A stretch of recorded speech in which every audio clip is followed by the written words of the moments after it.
বিসমিল্লাহির রহমানির রহিম। সবাইকে আসসালামু আলাইকুম।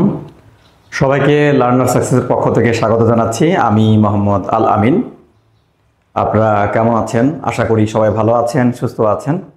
আজকে আমরা সাধারণ জ্ঞানের খুব গুরুত্বপূর্ণ একটা ক্লাস করব, যে ক্লাসটি বিগত বিসিএস বিভিন্ন প্রতিযোগিতামূলক পরীক্ষা অনেক প্রশ্ন এখান থেকে এসেছে।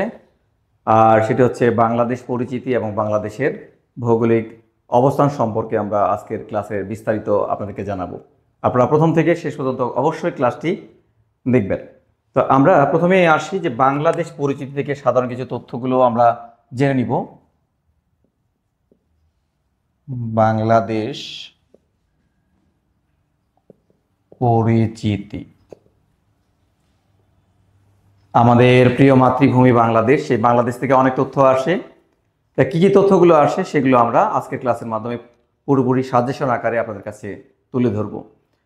তো প্রথমে আসি আমাদের বাংলাদেশের সাংবিধানিক নাম যদি বলা হয়, সাংবিধানিক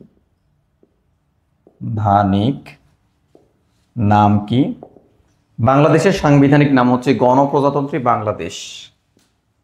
গণপ্রজাতন্ত্রী বাংলাদেশ। বাংলাদেশ এখান থেকে ইংরেজি নামটা পরীক্ষায় আসে, যে ইংরেজি নাম কি? বাংলাদেশের ইংরেজি নাম হচ্ছে the People's Republic of Bangladesh. The People's Republic the People Republic of Bangladesh. Bangladesh. আর এখান থেকে আরেকটা প্রশ্ন আসে, সেটা হলো যে এটি সংবিধানের কত নম্বর অনুচ্ছেদে আছে? এই বাংলাদেশের সাংবিধানিক নাম বা বাংলাদেশটা যে হবে একটি একক প্রজাতন্ত্র। তো আপনাকে যদি বলা হয় যে বাংলাদেশটা একটা কি, বাংলাদেশটা হলো একটি একক প্রজাতন্ত্র, তবে বাংলাদেশের সাংবিধানিক নাম কি হবে? গণপ্রজাতন্ত্রী বাংলাদেশ। ইংরেজি নাম হচ্ছে the People's Republic of Bangladesh. এটি সংবিধানের হচ্ছে 1 নম্বর অনুচ্ছেদে আছে। 1 নং অনুচ্ছেদে আছে, 1 নম্বর অনুচ্ছেদে। মানে বাংলাদেশটা হবে একটি একক প্রজাতন্ত্র, মানে বাংলাদেশের কোনো ধরনের কি থাকবে না, প্রদেশ থাকবে না, মানে ঢাকা দ্বারা নিয়ন্ত্রিত থাকবে, একক। বাংলাদেশ হবে একটা ইউনিটারি স্টেট। আচ্ছা, এখন কনফিউশন হবে যে আসলে প্রজাতন্ত্র কি? আপনাদের মধ্যে প্রশ্ন রাখতে পারে প্রজাতন্ত্র আর গণপ্রজাতন্ত্র, এর মধ্যে আপনাদের মধ্যে প্রশ্ন তৈরি হতে পারে যে আসলে গণপ্রজাতন্ত্র কি আর প্রজাতন্ত্র কি। প্রজাতন্ত্র মিনিং হচ্ছে রিপাবলিক, আর গণপ্রজাতন্ত্র হচ্ছে পিপলস রিপাবলিক। তো আমরা সাংবিধানিকভাবে আমাদের দেশটার কাঠামোটা হবে প্রজাতন্ত্র, তবে আমরা নাম রেখেছি হচ্ছে গণপ্রজাতন্ত্র। প্রজাতন্ত্র হলো সেই সকল রাষ্ট্র যে রাষ্ট্রগুলোতে জনগণ সরাসরি ভোট দিয়ে সেই দেশের রাষ্ট্রপতি বা প্রধানমন্ত্রীকে নির্বাচিত করে, মানে সরাসরি প্রত্যক্ষ ভোটের মাধ্যমে সরকার প্রধানকে নির্বাচিত করা। এই ধরনের রাষ্ট্রগুলো হচ্ছে প্রজাতন্ত্র। যেমন ইরান একটা প্রজাতন্ত্র, পাকিস্তান একটা প্রজাতন্ত্র। আর গণপ্রজাতন্ত্র হচ্ছে যে পরোক্ষ ভোটের মাধ্যমে জনগণ প্রথমে জনপ্রতিনিধিদেরকে নির্বাচিত করবে, মানে হচ্ছে এমপিদেরকে নির্বাচিত করবে, এমপিরা পার্লামেন্টে গিয়ে আবার রাষ্ট্রপতিকে নির্বাচিত করবে, আর রাষ্ট্রপতি সেই দলের কি করবে, মনোনীত ব্যক্তিকে প্রধানমন্ত্রী পদে বসাবে। এটি হচ্ছে গণপ্রজাতন্ত্র। তো এই ক্ষেত্রে যে প্রজাতন্ত্রের ক্ষেত্রে হচ্ছে প্রত্যক্ষ ভোটের মাধ্যমে যেটা হয় সেটা হচ্ছে প্রজাতন্ত্র, আর হচ্ছে পরোক্ষ ভোটের মাধ্যমে সেটা হচ্ছে গণপ্রজাতন্ত্র। তো খেয়াল করুন, তা আমরা এই পরোক্ষ ভোটের মাধ্যমে কিন্তু আমাদের সরকার প্রধানকে নির্বাচিত করি। ওকে, তো আমাদের রাষ্ট্রের নাম, আমাদের কাঠামো করা হয়েছে প্রজাতন্ত্র, তবে আমরা প্র্যাকটিসটা করি হলো গণপ্রজাতন্ত্রের। আশা করি এই ব্যাপারটা বুঝতে পেরেছেন। তা আমাদের সাংবিধানিক নাম হলো গণপ্রজাতন্ত্রী বাংলাদেশ, ইংরেজি নাম হচ্ছে the People's Republic of Bangladesh. এটি হচ্ছে 1 নম্বর অনুচ্ছেদে রয়েছে। আচ্ছা, এখন আমাদের বাংলাদেশ পরিচিতি নিয়ে আরও কিছু তথ্য, সাধারণ তথ্য আমাদের জানতে হবে। সেগুলো হচ্ছে আমাদের বাংলাদেশের রাজধানীটা আমরা জানবো। রাজধানী বাংলাদেশের রাজধানীটা আমরা সবাই জানি, বাংলাদেশের রাজধানী হচ্ছে ঢাকা। তো আসলে এত সহজ প্রশ্ন চাকরি পরীক্ষা থাকে না, এখান থেকে একটু অ্যাডভান্স লেভেল আপনাদেরকে জানতে হবে যে ঢাকা প্রথম কত সালে বাংলাদেশের রাজধানী হয়েছিল। ঢাকা প্রথম বাংলাদেশের রাজধানী হয়েছিল 1610 সালে। আর এই রাজধানীকে স্থাপন করেছিলেন, তিনি হচ্ছেন সুবেদার ইসলাম খান। সুবেদার ইসলাম খান, ইসলাম খান। মানে এর আগে বাংলার রাজধানী কোথায় ছিল তাহলে? এর আগে বাংলার রাজধানী ছিল বিহারের রাজমহল। তা বিহারের রাজমহল থেকে তিনি বাংলার রাজধানী করেছিলেন ঢাকাতে 1610 সালে। এখানে প্রশ্নটি কি আসতে পারে? প্রশ্নটি আসতে পারে যে ঢাকা প্রথমবারের জন্য কত সালে বাংলার রাজধানী হয়েছিলেন? 1610 সালে। আর কে করেছিলেন? সুবেদার ইসলাম খান। আর আপনাদেরকে আরেকটা প্রশ্ন এখান থেকে দিতে পারে যে বাংলার রাজধানী যে ঢাকা, তার পূর্ব নাম কি ছিল? তখন নাম ছিল জাহাঙ্গীরনগর। এই সুবেদার ইসলাম খান যখন ক্ষমতায় ছিল বাংলার, তখন মুঘল সম্রাট ছিল সম্রাট জাহাঙ্গীর। এটা হচ্ছে জাহাঙ্গীরনগর ছিল, জাহাঙ্গীরনগর। ওকে। আর এখান থেকে আরেকটা প্রশ্ন আপনাদের জন্য খুবই গুরুত্বপূর্ণ, সেটা হলো যে ঢাকা এই পর্যন্ত কয়বার রাজধানী হয়েছে? ঢাকা এই পর্যন্ত মোট 5 বার, মোট 5 বার রাজধানী হয়েছে, মোট 5 বার। কখন কখন সালগুলো আমরা একটু দেখি। 1610 সালে প্রথম রাজধানী হয়েছিল সুবেদার ইসলাম খানের সময়, তখন নাম ছিল জাহাঙ্গীরনগর। এরপর 1660 সালে রাজধানী হয়েছিল যখন বাংলার সুবেদার ছিল মিরজুমলা। মিরজুমলার নাম আপনারা অনেকেই শুনেছেন, যে তিনি ঢাকা গেট নির্মাণ করেছেন। ঢাকা বিশ্ববিদ্যালয়ে একটা গেট আছে, সেটির নাম হচ্ছে ঢাকা গেট, যে পর্তুগিজ বা মগদের আক্রমণ ঠেকানোর জন্য, ঢাকা শহরকে রক্ষার জন্য বা নিরাপত্তার জন্য তিনি ঢাকা গেট নির্মাণ করেছিলেন। আচ্ছা, তৃতীয়বারের জন্য রাজধানী হয়েছিল আমরা জানি যে 1905 সালে, যখন বঙ্গভঙ্গ হয় লর্ড কার্জনের আমলে। মানে দুই বাংলা যখন আলাদা হয়, পশ্চিমবঙ্গ করা হয় এবং পূর্ববঙ্গ করা হয়, এই পূর্ববঙ্গের রাজধানী করা হয়েছিল ঢাকা। আচ্ছা, এরপর করা হয় যখন দেশ বিভাগ হয় 1947 সালে, আর সর্বশেষ 1971 সালে রাজধানী করা হয়। এখন প্রশ্ন থাকতে পারে যে ঢাকা বাংলার রাজধানী হয় কয়বার? বাংলার রাজধানী হয় এই 4 বার, এই 4 বার। সেটা হচ্ছে 1610 সালে হয় একবার, 1660 সালে হয় একবার, 1905 সালে হয় একবার, 1947 সালে হয় একবার। এই বাংলার রাজধানী হয় 4 বার। আর স্বাধীন বাংলাদেশের রাজধানী হয় একবার, সেটি হচ্ছে 1971 সালে। এই প্রশ্নটি কিন্তু চাকরি পরীক্ষার জন্য বা বিভিন্ন প্রতিযোগিতামূলক পরীক্ষার জন্য খুবই গুরুত্বপূর্ণ, এটা আপনারা ইনশাল্লাহ শিখে রাখবেন। এখন আমরা দেখব যে বাংলাদেশের বাণিজ্যিক রাজধানী। বাণিজ্যিক রাজধানী, বাণিজ্যিক রাজধানীর নাম কি? চট্টগ্রাম, সেটা আমরা সবাই জানি, চট্টগ্রাম। আর এখান থেকে যে প্রশ্নটি চাকরি পরীক্ষায় আসে যে চট্টগ্রামের পূর্ব নাম কি ছিল? চট্টগ্রামের পূর্ব নাম ছিল, একসময় পর্তুগিজরা চট্টগ্রামে বলতো পোর্টো গ্রান্ডে, পোর্টো গ্রান্ডে। পর্তুগিজরা চট্টগ্রামের নাম রেখেছিল পোর্টো গ্রান্ডে। পোর্টো গ্রান্ডের শব্দের অর্থ হচ্ছে বড় স্বর্গ, বড় স্বর্গ। আর এই চট্টগ্রামের দুঃখ বলা হয়, এখান থেকে আরেকটা প্রশ্ন আসে যে চট্টগ্রামের দুঃখ কাকে বলা হয়? যেহেতু আমরা জানি যে কুমিল্লার দুঃখ হচ্ছে গোমতী নদীকে বলা হয়, তেমনি চট্টগ্রামের দুঃখ বলা হয় চাকতাই খালকে। চট্টগ্রামের দুঃখ বলা হয় চাকতাই, চাকতাই খাল। এই খালকে চট্টগ্রামের দুঃখ বলা হয়।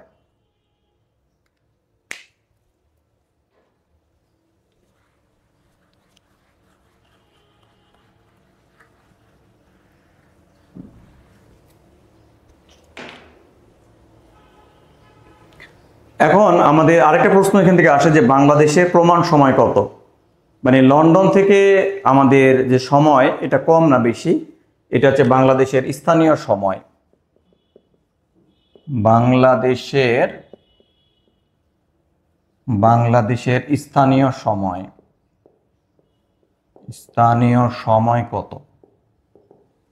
বাংলাদেশের স্থানীয় সময় হলো +6 ঘন্টা, +6 ঘন্টা বাংলাদেশের স্থানীয় সময়।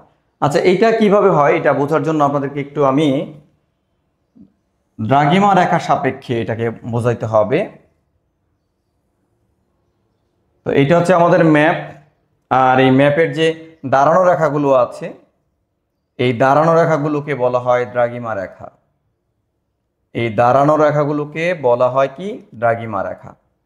তো যেই দ্রাঘিমা রেখাটা মান 0 ডিগ্রি, 0 ডিগ্রি, বা যেই দ্রাঘিমা রেখাটা লন্ডনের গ্রিনিচ মান মন্দিরের উপকণ্ঠ দিয়ে অতিক্রম করেছে, সেই দ্রাঘিমা রেখাকে বলা হয় মূল মধ্যরেখা বা প্রাইম মেরিডিয়ান। মানে এর মাধ্যমে কিন্তু কি করা হয়, আমাদের বিভিন্ন স্থানের যে টাইম জোনটা নির্ণয় করা হয়।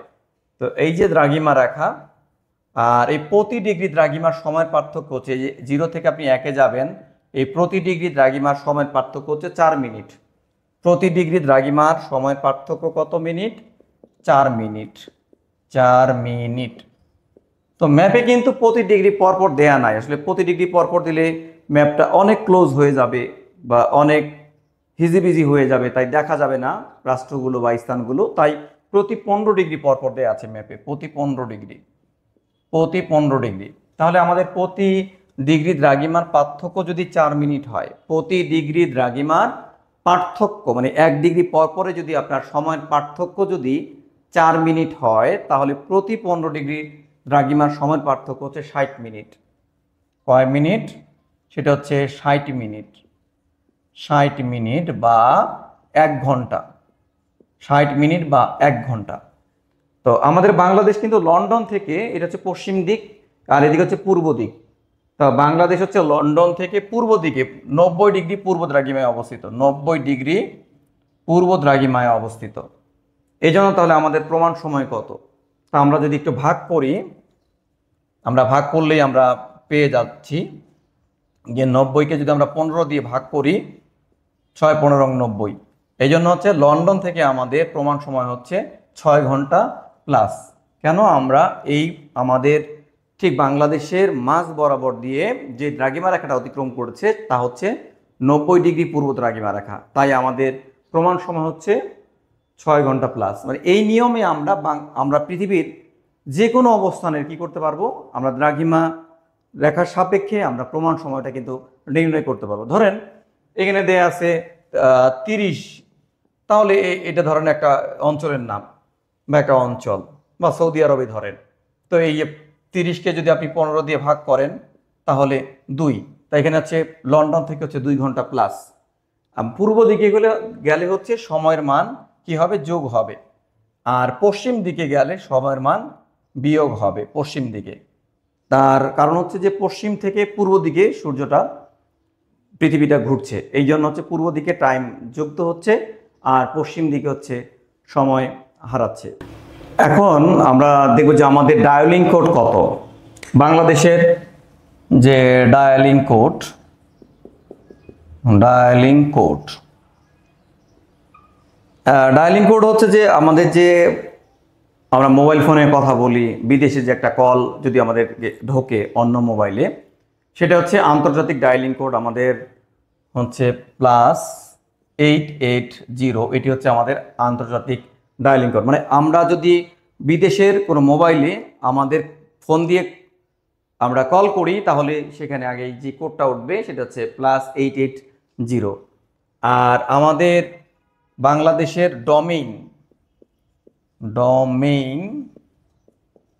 ডোমেইন হচ্ছে .bd। এটি হচ্ছে আমাদের রাষ্ট্রীয় ডোমেইন। আর হোস্টিং এর মধ্যে তো আপনারা পার্থক্য জানেন।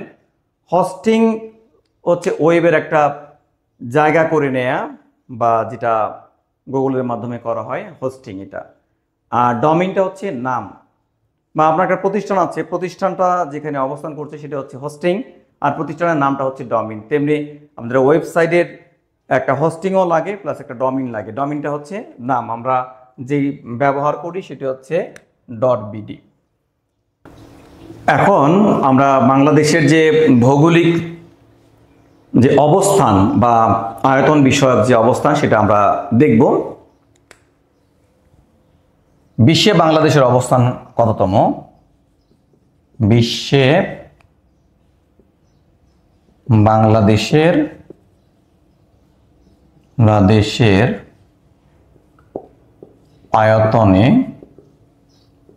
আয়তনে কততম?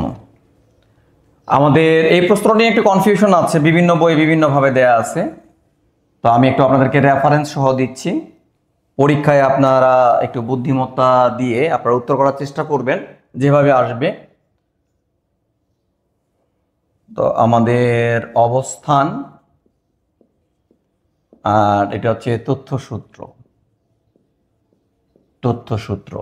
কারণ সাধারণ জ্ঞান হচ্ছে সবচেয়ে বেশি কনফিউশনের মধ্যে পড়তে হয়। বিভিন্ন প্রচলিত বইগুলোতে বিভিন্নভাবে দেয়া আছে বা ওয়েবসাইটে বিভিন্নভাবে দেয়া আছে, তবে আমাদের যেখান থেকে তথ্যগুলো অথেন্টিক সেখান থেকে নেওয়া উচিত। কারণ একটা ভুল তথ্য যদি আপনি পরীক্ষার মধ্যে দাগান তাহলে কিন্তু আপনার নেগেটিভের ফাঁদে পড়তে হয়, ঠিক আছে? আর নেগেটিভ, একটা কথা আছে না যে লোভে পাপ, পাপে নেগেটিভ, মানে কোনোভাবেই নেগেটিভ কিন্তু দাগানো যাবে না। মানে ম্যাক্সিমাম পরীক্ষার্থীরা অনেক সময় নেগেটিভ দাগানোর কারণে ছিটকে পড়ে পরীক্ষা থেকে। আপনি যেটুকু জানেন এবং সেটা একদম প্রপার অথেন্টিকভাবে জানা উচিত। তো আমাদের বাংলাদেশের আয়তন 90তম। এটার রেফারেন্স হচ্ছে ছোটদের বিশ্বকোষ। ছোটদের বিশ্বকোষের অনুযায়ী হচ্ছে আমাদের 90তম। আচ্ছা, এরপর হচ্ছে 92তম দেয়া আছে। 92তম, এটার রেফারেন্সটা হলো ওয়ার্ল্ড অ্যাটলাস। ওয়ার্ল্ড অ্যাটলাসটা হচ্ছে যে বিশ্ব মানচিত্র, মানে মানচিত্রের জন্য বিখ্যাত একটি ওয়েবসাইট হচ্ছে ওয়ার্ল্ড অ্যাটলাস। এই তথ্য অনুযায়ী হচ্ছে 92তম। এরপরে আছে আমাদের 94তম। এটার রেফারেন্স হচ্ছে বিবিএস, বাংলাদেশ পরিসংখ্যান ব্যুরো। বাংলাদেশ পরিসংখ্যান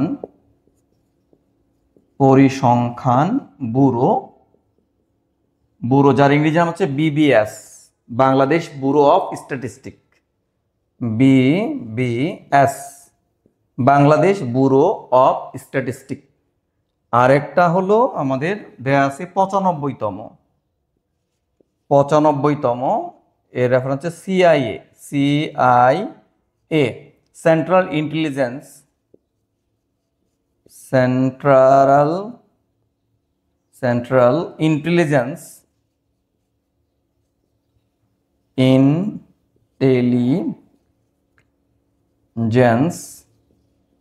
এজেন্সি, মানে হচ্ছে আমেরিকার যে গোয়েন্দা সংস্থা, তাদের রিপোর্ট হচ্ছে বাংলাদেশ হচ্ছে 95তম। এখন আপনাদের হয়তো প্রশ্ন থাকতে পারে, তাহলে আমরা উত্তর করব কোনটা? আপনাদের উত্তর হচ্ছে যে বাংলাদেশের যে পরিসংখ্যান ব্যুরো, এটা দেখবেন যে 94তম আছে কিনা। পরীক্ষায় যদি 94তম না থাকে বা অন্যান্য থাকে, তো আপনি চিন্তা করে এখানকার রেফারেন্স অনুযায়ী আপনি একটা উত্তর করবেন। বা দেয়া আছে 90তম, 92তম, 94তম, 95তম, তবে সেক্ষেত্রে আপনি উত্তরটা করবেন অবশ্যই 94তম। আপনার জন্য সবচেয়ে একটা গুরুত্বপূর্ণ উত্তর হবে বা একদম সঠিক একটা উত্তর হবে। এখন আমরা বাংলাদেশের যে ভৌগোলিক অবস্থান বা বাংলাদেশের অক্ষাংশ, দ্রাঘিমাংশ, এই বিষয়গুলো পরীক্ষায় প্রশ্ন থাকে। বাংলাদেশের ভৌগোলিক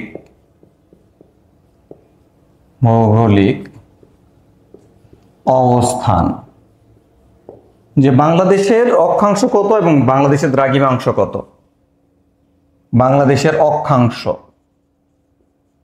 অক্ষাংশ কত আর বাংলাদেশের দ্রাঘিমাংশ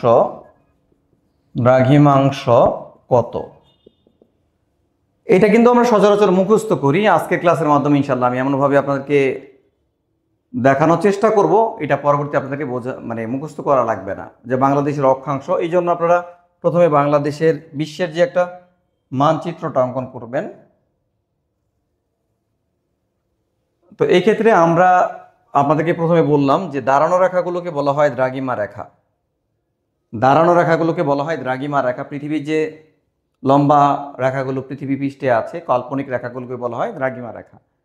আর এই শোয়ানো রেখাগুলোকে বলা হয় অক্ষরেখা, বা এই যে এটা তো আমরা পেয়েছিলাম মূল মধ্যরেখা, লন্ডন দিয়ে গিয়েছে, আর এটা হচ্ছে 0 ডিগ্রি, এটা হচ্ছে নিরক্ষরেখা বা বিষুব রেখা। ঠিক আছে, তাই এটা একটা অক্ষরেখা, নিরক্ষরেখা বা বিষুব রেখা হচ্ছে একটা অক্ষরেখা, আর এটা হচ্ছে দ্রাঘিমা রেখা। ধরেন বাংলাদেশটা এটি, এটি বাংলাদেশ। তো বাংলাদেশের অক্ষাংশ কোনটা হবে? এই যে অক্ষরেখার সাপেক্ষে, এই যে আমাদের অক্ষরেখার সাপেক্ষে যতটুকু আমরা পাচ্ছি, অক্ষরেখার সাপেক্ষে এই যে বাংলাদেশটা পাচ্ছি, বাংলাদেশটা পাচ্ছি, এটি হচ্ছে আমাদের অক্ষাংশ। আমরা উত্তর দিকে, আমরা হচ্ছে পৃথিবীর উত্তর দিকে, এটি হচ্ছে আমাদের অক্ষাংশ, এইটুকু হচ্ছে আমাদের অক্ষাংশ। এই অক্ষরেখার সাপেক্ষে আমরা যে কোণ তৈরি করেছি অভ্যন্তরের সাথে, এটাকে বলা হয় বাংলাদেশের অক্ষাংশ। বাংলাদেশের অক্ষাংশটা শুরু হয়েছে 20 ডিগ্রি 34 মিনিট উত্তর থেকে 26 ডিগ্রি 38 মিনিট, এটি হচ্ছে বাংলাদেশের অক্ষাংশ। আমি আবারও বলছি আপনাদের যে অক্ষরেখার সাপেক্ষে বাংলাদেশ কতটুকু, এইটা হচ্ছে বাংলাদেশের অক্ষাংশ। এই যে 20 ডিগ্রি 34 মিনিট থেকে শুরু হয়েছে, 26 ডিগ্রি 38 মিনিটে গিয়ে শেষ হয়েছে, এটা হলো বাংলাদেশের অক্ষাংশ। তো আমরা লিখে নিই, বাংলাদেশের অক্ষাংশ হচ্ছে 20 ডিগ্রি 34 মিনিট উত্তর থেকে 26 ডিগ্রি 38 মিনিট উত্তর অক্ষাংশ, উত্তর অক্ষাংশ, উত্তর অক্ষাংশ। তার মানে আমরা নিরক্ষরেখা থেকে কোন দিকে? উত্তর দিকে। ওকে, আচ্ছা, এখন আমরা দ্রাঘিমাংশ দেখব। তার দ্রাঘিমাংশটা কিভাবে বের করতে হবে? দ্রাঘিমা রেখার সাপেক্ষে। তা আমরা যদি এখানে দাগাই দ্রাঘিমাংশ, এই যে একটা দ্রাঘিমাংশ আমাদের শুরু হয়েছে 88 ডিগ্রি থেকে শুরু হয়েছে, 01 মিনিট থেকে শুরু হয়েছে, আর এটা শেষ হয়েছে আমাদের 92-তে গিয়ে, 92 ডিগ্রি 41 মিনিটে গিয়ে শেষ হয়েছে। তার মানে বাংলাদেশের এইটুকু, এই অংশটুকু হচ্ছে বাংলাদেশের দ্রাঘিমাংশ। এখন কোন দিকে আমাদের দ্রাঘিমাংশ? আমাদের দ্রাঘিমাংশ কি পশ্চিম দিকে নাকি পূর্ব দিকে? তা লন্ডন থেকে আমরা দেখতে পাচ্ছি আমাদের দ্রাঘিমাংশ হচ্ছে পূর্ব দিকে। তাহলে আমাদের দ্রাঘিমাংশ হচ্ছে তাহলে কত? 88 ডিগ্রি 01 মিনিট পূর্ব হতে শেষ হয়েছে কত? 92 ডিগ্রি 01 মিনিটে গিয়ে শেষ হয়েছে পূর্বাংশ, পূর্ব দ্রাঘিমাংশ। এটি কিন্তু পরীক্ষার জন্য বা বিভিন্ন প্রতিযোগিতামূলক পরীক্ষার জন্য খুবই গুরুত্বপূর্ণ, এটা আপনারা মনে রাখবেন, প্রশ্ন আসবে ইনশাল্লাহ। তাহলে বাংলাদেশের অক্ষাংশ হচ্ছে 20 ডিগ্রি 34 মিনিট উত্তর থেকে 26 ডিগ্রি 38 মিনিট উত্তর অক্ষাংশ, আর বাংলাদেশের দ্রাঘিমাংশ হচ্ছে 88 ডিগ্রি 01 মিনিট থেকে 92 ডিগ্রি 41 মিনিট পূর্ব দ্রাঘিমাংশ, এটা হচ্ছে বাংলাদেশের দ্রাঘিমাংশ। আবার বাংলাদেশের ঠিক মাঝ বরাবর একটা অক্ষরেখা গেছে, ঠিক মাঝ বরাবর, এই মাঝ বরাবর একটা অক্ষরেখা গেছে বাংলাদেশের ঠিক মাঝ বরাবর, এটি হলো 23.5 ডিগ্রি, এটার নাম হচ্ছে 23.5 ডিগ্রি, 23.5 ডিগ্রি। আর এই রেখাটার নাম হচ্ছে কর্কট ক্রান্তি রেখা। এই 23.5 ডিগ্রি রেখাটা হচ্ছে 23.5 ডিগ্রি, এটি হচ্ছে কর্কট ক্রান্তি রেখা। যদি বলে বাংলাদেশের ঠিক মাঝ বরাবর কোন অক্ষরেখা অতিক্রম করেছে, সেটি হচ্ছে কর্কট ক্রান্তি রেখা। মানে বাংলাদেশের 10টি জেলার মধ্য দিয়ে এই কর্কট ক্রান্তি রেখা অতিক্রম করেছে। এই 10টি জেলা আমাদের শুরু হয়েছে মেহেরপুর, তারপর চুয়াডাঙ্গা, ঝিনাইদহ, তারপরে হলো মাগুরা, ফরিদপুর, রাজবাড়ী, মানিকগঞ্জ, ঢাকা, কুমিল্লা এবং বান্দরবান। ঠিক আছে, এই আমাদের পশ্চিম দিকে ঢুকেছে হলো মেহেরপুর দিয়ে, তারপর দ্বিতীয় হচ্ছে চুয়াডাঙ্গা, তৃতীয় হচ্ছে ঝিনাইদহ, চতুর্থ হচ্ছে মাগুরা, তারপর হচ্ছে ফরিদপুর, তারপর হচ্ছে রাজবাড়ী, মানিকগঞ্জ, ঢাকা, কুমিল্লা এবং পূর্ব দিক দিয়ে বের হয়ে যাচ্ছে বান্দরবন দিয়ে, সেটা হচ্ছে আমাদের কর্কট ক্রান্তি রেখা ঠিক মাঝ বরাবর। আবার আমাদের বাংলাদেশের ঠিক মাঝ বরাবর আরেকটি দ্রাঘিমা রেখা অতিক্রম করেছে, এই দ্রাঘিমাটা হচ্ছে 90 ডিগ্রি পূর্ব দ্রাঘিমা রেখা, যেটা আমরা কিছুক্ষণ আগে দেখলাম যে আমাদের কেন +6 ঘন্টা জিএমটি বা প্রমাণ সময়, স্থানীয় সময়, এই যে 90 ডিগ্রি পূর্ব দ্রাঘিমা রেখার জন্য। যে আর এই যে আমাদের অক্ষরেখার দ্রাঘিমা রেখা মিলিত হয়েছে, দুইটা ক্রস করেছে, এটি হচ্ছে ফরিদপুরের ভাঙাতে, ফরিদপুরের ভাঙা যে উপজেলা আছে সেখানে ক্রস করেছে। এইরকম অক্ষরেখা বা দ্রাঘিমা রেখা মিলিত হওয়ার স্থান রয়েছে পৃথিবীতে 12টি।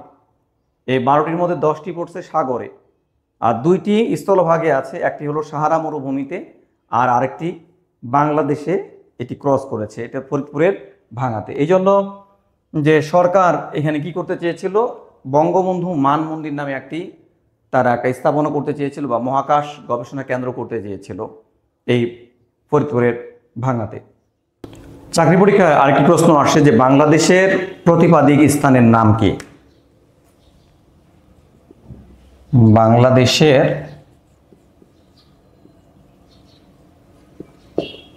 প্রতিপাদিক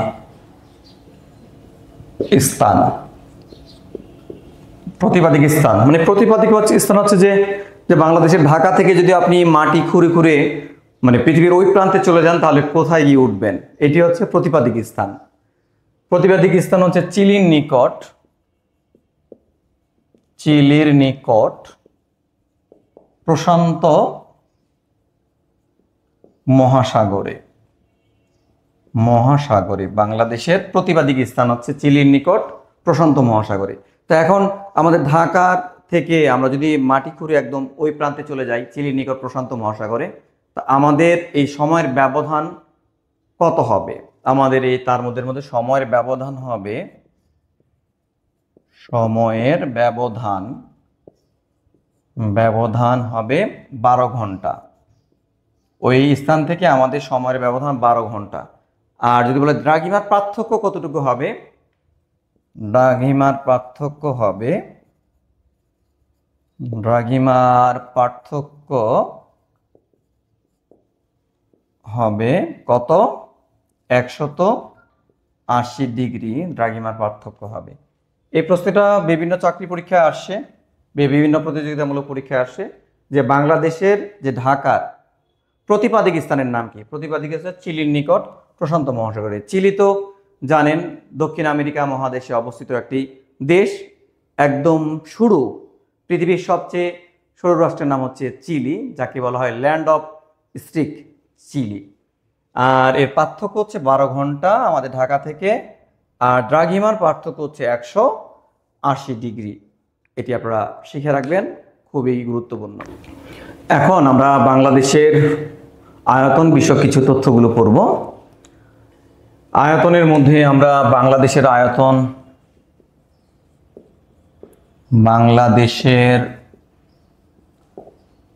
আয়তন যদি বলা হয় কত,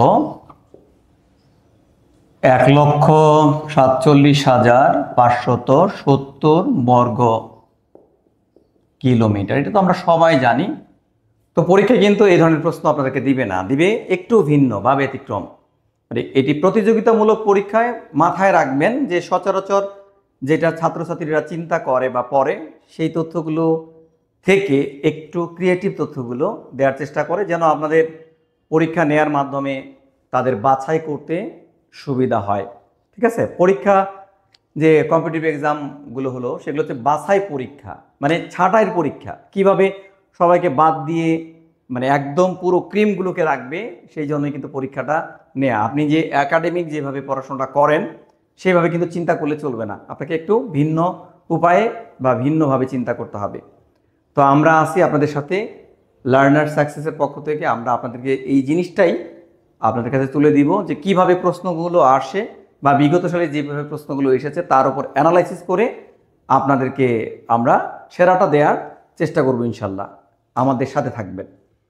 তো এক্ষেত্রে আমাদের আয়তন হচ্ছে 1,47,570 বর্গ কিলোমিটার। আমরা ছোটবেলা থেকে শিখে আসছি, বাট আমাদের কত বর্গ কিলোমিটার না আমাদের কত বর্গ মাইল, এটি পরীক্ষার জন্য ইম্পর্টেন্ট। আমাদের বর্গ মাইলের দিক দিয়ে হচ্ছে 56,977 বর্গ মাইল, এটি হচ্ছে পরীক্ষার একটা প্রশ্ন যে বাংলাদেশের আয়তন কত বর্গ মাইল। এটা কিন্তু আমরা সচরাচর আমরা পড়ি না বা স্কিপ করে যাই। তা বাংলাদেশের আয়তন হচ্ছে 56,977 বর্গ মাইল। আপনারা জানেন যে ইন্ডিয়ার আমাদের 111টা ছিটমহল আমাদের ভূখণ্ডে যুক্ত হয়েছে, আর বাংলাদেশের 51টা ছিটমহল যুক্ত হয়েছে ইন্ডিয়ার সাথে। এটা আমরা ছিটমহল নিয়ে আজকে আলোচনা করব, একটু পরে আপনারা দেখতে পারবেন। তো ছিটমহল হস্তান্তরিত হওয়ার ফলে ছিটমহল হস্তান্তরিত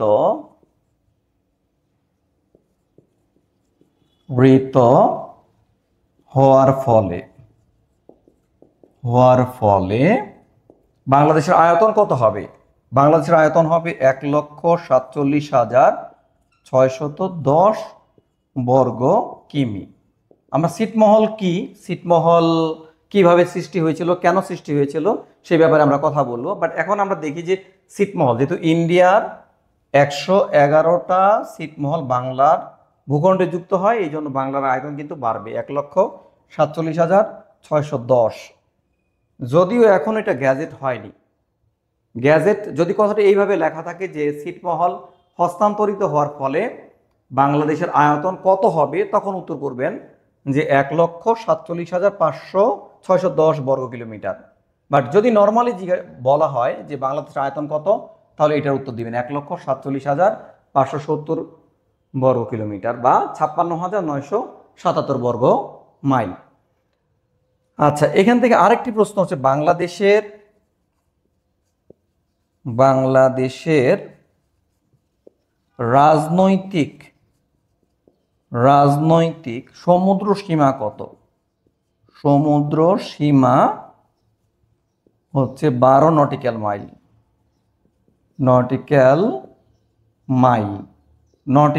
মানে আচ্ছা, সমুদ্র সীমা নিয়ে আমি আপনাদেরকে একটু পরেই দেখাচ্ছি কিভাবে এটা আমরা পেলাম। আমাদের সাথে যে বাংলাদেশ এবং মিয়ানমারের মধ্যে সমুদ্র সীমা নিয়ে বিরোধ ছিল, এই বিরোধের ফলে বা নিরসনের ফলে আমাদের সমুদ্রে যে আমরা যে অঞ্চল পেয়েছি তার একটা হিসাব। তো বাংলাদেশের রাজনৈতিক সমুদ্র সীমা হলো 12 নটিক্যাল মাইল, আর অর্থনৈতিক সমুদ্র সীমা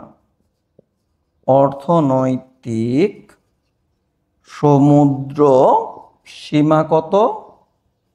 অর্থনৈতিক সমুদ্র সীমা হলো 200 নটিক্যাল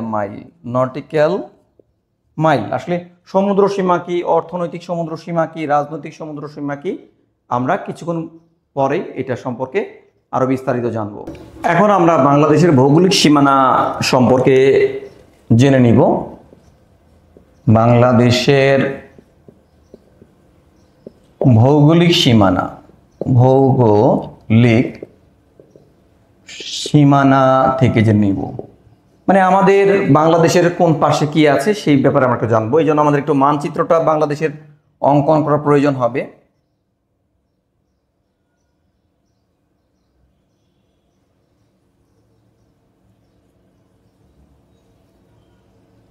সেইটা হচ্ছে বাংলাদেশের মানচিত্র। তো আমাদের প্রতিবেশী রাষ্ট্র হচ্ছে দুইটা, একটি হচ্ছে ভারত আর আরেকটি হলো মিয়ানমার। মানে এদিক দিয়ে ভারত আমরা জানি, এই পাশ দিয়ে ভারত আসছে, এই পর্যন্ত ভারত, আবার এদিক দিয়ে আছে সেটি হচ্ছে মিয়ানমার। তো বাংলাদেশের আমরা উত্তরে কি পাচ্ছি? বাংলাদেশের উত্তরে হচ্ছে আমাদের পশ্চিমবঙ্গ আছে, ভারতের পশ্চিমবঙ্গ, উত্তরে আছে আসাম, এই আসাম আছে, আর আছে মেঘালয়। তাহলে যদি আপনাদেরকে বলা হয় যে বাংলাদেশের উত্তর কি আছে, পশ্চিমবঙ্গ, ভারতের আসাম আর মেঘালয়, তারপরে পূর্বে আছে আসাম, এদিক দিয়ে আসামও আছে, আসাম আছে পূর্বে, তারপরে আছে ভারতে ত্রিপুরা আছে, তারপরে আছে ভারতের মিজোরাম আছে, আর পূর্বে আছে মিয়ানমার, এই যে মিয়ানমার পূর্বে আছে। আর দক্ষিণে আমাদের কি আছে? দক্ষিণে আছে আমাদের বঙ্গোপসাগর রয়েছে। আর পশ্চিমে ভারতের কি আছে? পশ্চিমবঙ্গ।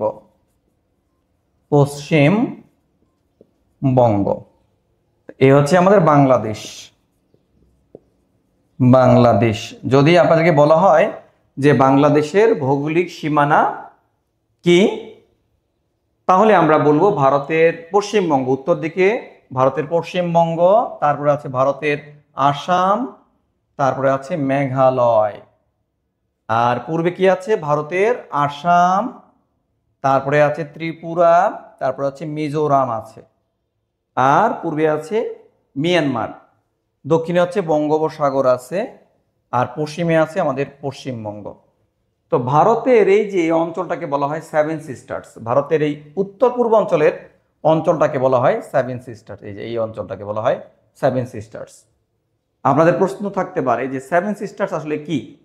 যে ভারতের উত্তর পূর্বাঞ্চলের যে 7টি রাজ্য আছে কেন্দ্র দ্বারা শাসিত, সেই 7টি রাজ্যকে বলা হয় সেভেন সিস্টার্স। মানে ভারত এই অংশ দিয়ে, এই ছোট্ট একটা অংশ দিয়ে ভারত এই অঞ্চলগুলোতে প্রবেশ করে। এই যে জায়গাটাকে, এটাকে বলা হয় শিলিগুড়ি করিডর। কি বলা হয়? শিলিগুড়ি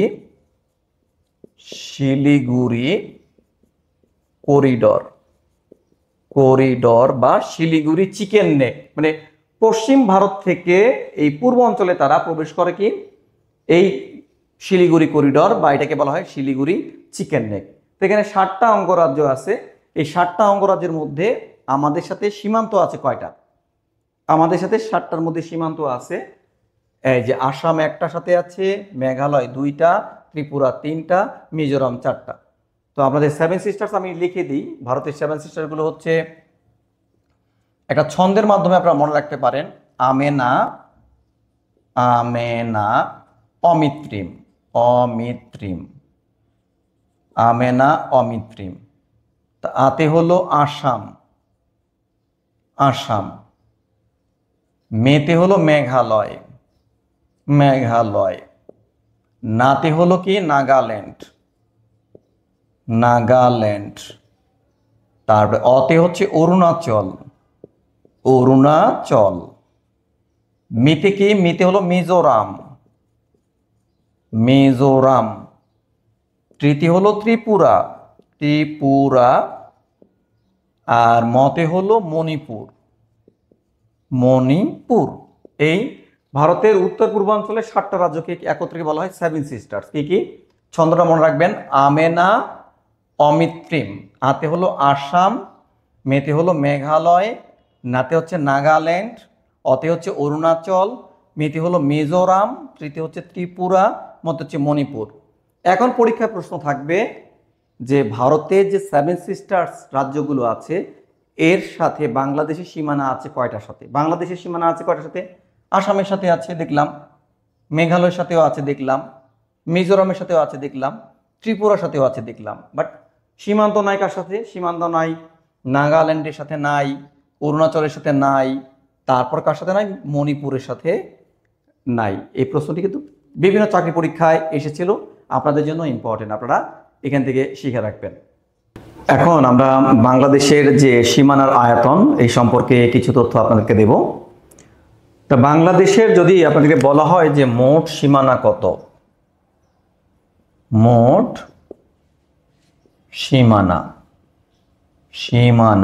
সীমানা বলতে হচ্ছে যে বাংলাদেশের সাথে যে ভারতের সীমানা আছে, মিয়ানমারের সীমানা আছে এবং উপকূলের যে সীমানা আছে এটাকে বলা হচ্ছে মোট সীমানা। তো বাংলাদেশের মোট সীমানা যখন আপনাকে বলবে, তো উত্তরটি হবে কত? 3711 কিলোমিটার। এটি হচ্ছে আমাদের মাধ্যমিক যে ভূগোল আছে, মাধ্যমিক ভূগোল, এই ভূগোলের রিপোর্ট অনুযায়ী যে বাংলাদেশের মোট সীমারেখা, যে এদিক থেকে শুরু করে এদিক দিয়ে মোট সীমারেখা হচ্ছে 3711, মাধ্যমিক ভূগোল। বাট আবার BGB, border guard of Bangladesh, এই তথ্য মতে একটু ভিন্ন আছে। এই তথ্য মতে হলো 4427 কিলোমিটার। এটি হচ্ছে আমাদের রিপোর্টটি হচ্ছে বিজিবি, বর্ডার গার্ড অফ বাংলাদেশের তথ্য মতে। যেভাবে আসবে আপনি আগে দেখবেন, মাধ্যমিক ভূগোলেরটা নেওয়ার চেষ্টা করবেন বেশি, সেটা হচ্ছে অথেন্টিক সরকারি হিসেবে। আচ্ছা, এটা হচ্ছে আমাদের মোট সীমানা। আচ্ছা, এর মধ্যে আমাদের সীমানাটা দুই ভাগে বিভক্ত। একটি হচ্ছে আমাদের স্থল সীমানা আছে, স্থল সীমানা, আর আরেকটি হচ্ছে আমাদের জলসীমানা, জলসীমা। ঠিক আছে, তো এখন আমরা দেখব যে আমাদের স্থলসীমা কত। স্থলসীমা আমাদের এই ক্ষেত্রে ৩৯৯৯৫ কিমি। এটি হলো আমাদের কি স্থলসীমা। ওকে, আচ্ছা, এখানে আমাদের মোট সীমানা একটু ভুল হয়েছে। মোট সীমানাটা হলো আমাদের ৫১৩৮। আমাদের মোট সীমা হচ্ছে স্থল দিক দিয়ে মোট সীমানা হচ্ছে ৩৭১১ কিমি মাধ্যমিক ভূগোল অনুযায়ী, আর বিজিবি তথ্য অনুযায়ী হচ্ছে ৫১৩৮ কিমি। আচ্ছা, স্থলসীমা হচ্ছে আমাদের ৩৯৯৫, আর এটি হচ্ছে মাধ্যমিক ভূগোল। আর বিজিবি তথ্য অনুযায়ী হচ্ছে আমাদের স্থলসীমা হচ্ছে ৪৪২৭ কিমি। আর আমাদের জলসীমা ৭১৬, এটি মাধ্যমিক ভূগোল অনুযায়ী, আর ৭১১ এটি হচ্ছে বিজিবি তথ্য অনুযায়ী। তাহলে আমি আবারও বলছি, আমাদের যদি বলা হয় মোট সীমানা কত, ৩৭১১ কিমি, আর মাধ্যমিক ভূগোল অনুযায়ী আর বিজিবি অনুযায়ী হচ্ছে ৫১৩৮ কিমি বিজিবি তথ্য অনুযায়ী। আর আমাদের এই সীমানাটা দুটো ভাগে বিভক্ত, একটা হচ্ছে স্থল সীমানা, একটা হচ্ছে জলসীমানা। স্থল সীমানা মাধ্যমিক ভূগোল অনুযায়ী হচ্ছে ৩৯৯৫ কিমি, আর এদিকে বিজিবি তথ্য অনুযায়ী হচ্ছে ৪৪২৭ কিমি। জলসীমানা মাধ্যমিক ভূগোল অনুযায়ী হচ্ছে ৪৭১৬, আর বিজিবি তথ্য অনুযায়ী হচ্ছে ৭১১ কিমি। এখন আমাদের দুইটা দেশের সাথে সীমানা রয়েছে। দুটো দেশের সাথে সীমানা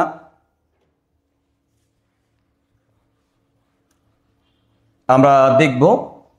একটি হচ্ছে আমাদের সাথে ভারতের সাথে সীমানা, ভারতের সাথে, আর একটা হচ্ছে মিয়ানমারের সাথে, মিয়ানমারের সাথে। তো ভারতের সাথে আমাদের মাধ্যমিক ভূগোল অনুযায়ী সীমানা কত? ভারতের সাথে আমাদের মাধ্যমিক ভূগোল অনুযায়ী সীমানা হচ্ছে ৩৭১৫ কিমি। এটা হচ্ছে মাধ্যমিক ভূগোল। আর বিজিবি তথ্য অনুযায়ী হচ্ছে ৪১৫৬ কিমি। কিমি কিমি। আর মিয়ানমারের সাথে আমাদের সীমানা কত? মাধ্যমিক ভূগোল অনুযায়ী হচ্ছে ২৮০ কিমি, আর বিজিবি তথ্য অনুযায়ী হচ্ছে ২৭১ কিমি।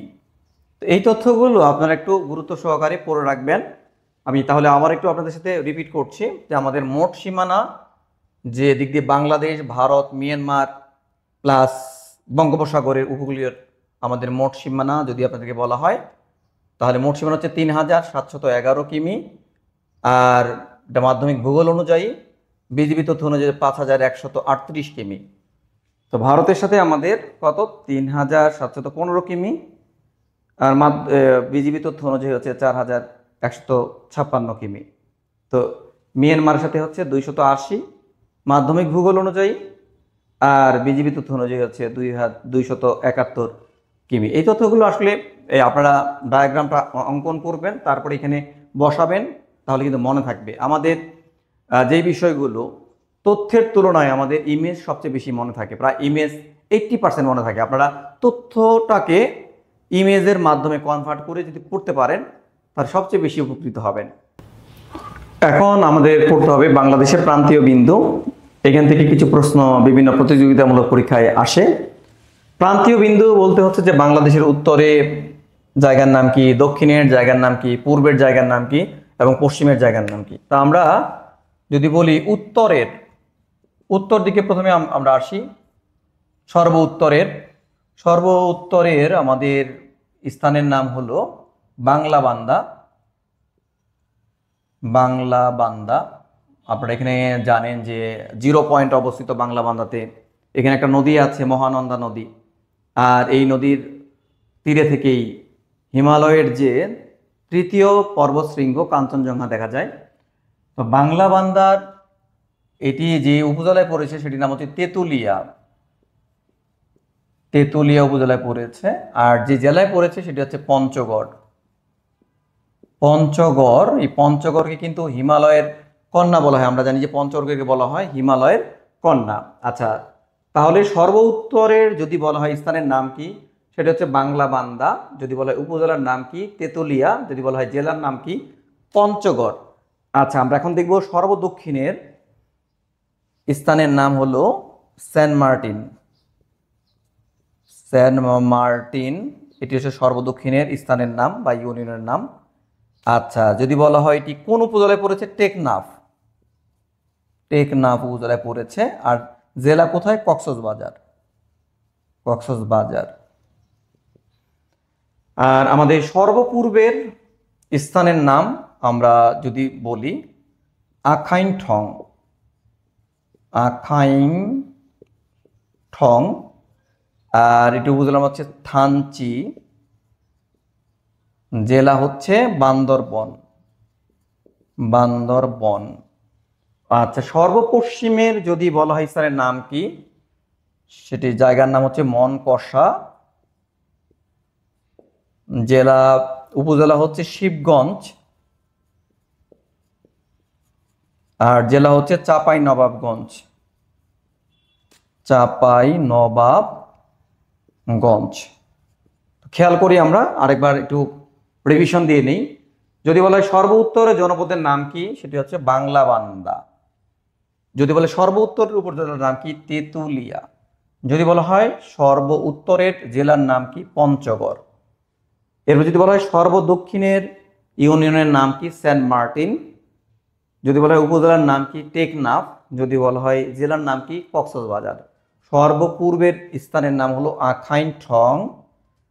থানার নাম বা উপজেলার নাম হচ্ছে থানচি। জেলার নাম হচ্ছে বান্দরবন। এবং সর্বপশ্চিমের স্থানের নাম হচ্ছে মনকষা। সর্বপশ্চিমের উপজেলা হচ্ছে শিবগঞ্জ। সর্বপশ্চিমের জেলার নাম হচ্ছে চাঁপাই নবাবগঞ্জ।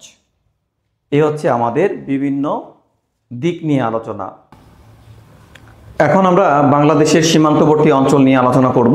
যা আমরা জানি যে বাংলাদেশের সাথে দুটি রাষ্ট্রের সীমান্ত রয়েছে। এই দুটি রাষ্ট্র হলো ভারত, আর রাষ্ট্রের সীমান্ত রয়েছে মিয়ানমার। মিয়ানমার। ভারত আমাদের তিন দিক জুড়ে ভারত রয়েছে। এক পাশে রয়েছে দক্ষিণ দিকে মিয়ানমার। আর আপনাদেরকে যদি বলা হয় যে বাংলাদেশের সীমান্তবর্তী জেলা কয়টি, সীমান্তবর্তী জেলা আমাদের হচ্ছে 32টি। মানে সেটা ভারতের সাথে এবং মিয়ানমারের সাথে আমাদের সীমান্তবর্তী জেলা মোট আছে 32টি। আচ্ছা, মিয়ানমারের সাথে কয়টি যদি বলা হয়, মিয়ানমারের সাথে আমাদের আছে 3টি জেলা। এই 3টি জেলা কি কি, রাঙ্গামাটি, বান্দরবন, কক্সবাজার। রাঙ্গামাটি, বান্দরবন এবং কক্সবাজার। কক্সবাজার। তাহলে আমাদের 3টি জেলার সাথে মিয়ানমারের সীমান্ত রয়েছে।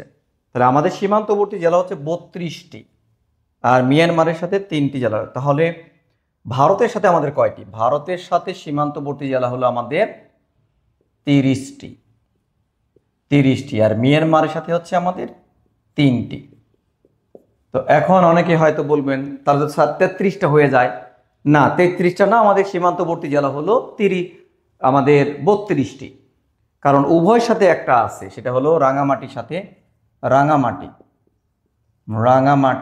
এই উভয়ের সাথে আছে আমাদের ভারতেরও সীমান্ত আছে এবং মিয়ানমারেরও সীমান্ত আছে। আচ্ছা, এখন আমরা দেখব যে আমাদের সাথে ভারতের সীমান্তবর্তী জেলা কয়টি। ভারতের